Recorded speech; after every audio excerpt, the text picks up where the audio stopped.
5 நிமிஷத்துல நெத்திலி கருவாடு எப்படி சமைக்கிறதுன்னு கேட்டிருந்தீங்க.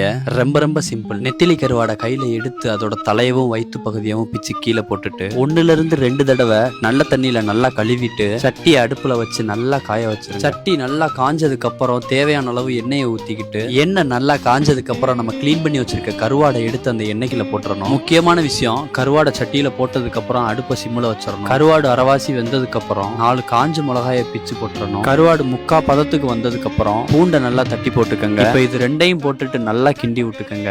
இறக்குறதுக்கு கொஞ்ச நேரத்துக்கு முன்னாடி 4-5 கருவேப்பிலையை உள்ள போட்டு கிண்டிக்கங்க. கருவாடு நல்லா வெந்ததுக்கு அப்புறம் அதை அடுப்புல இருந்து இறக்கிட்டு நீங்க சாப்பிடலாம். இந்த நெத்திலி கருவாடு எல்லாருக்குமே பிடிக்கும். இதுல என்ன ஒரு ஸ்பெஷல்னு பாத்தீங்கன்னா, கருவாடே பிடிக்காதவங்களுக்கு கூட இந்த கருவாடை பிடிக்கும். காரணம், இந்த நெத்திலி கருவாடு உப்பு போடாம வெயில்ல வெங்காச்சலா காய வைக்கிறது. இந்த கருவாடை வாங்கி இந்த பதத்துல சமைச்சு சாப்பிட்டா ஒரு சட்டி கஞ்சி கூட குடிக்கலாம். தாய்மார்களே, உங்க வீட்டுல சோறு மிஞ்சி இருந்துச்சுன்னா ஒன்றும் கவலைப்படாதீங்க.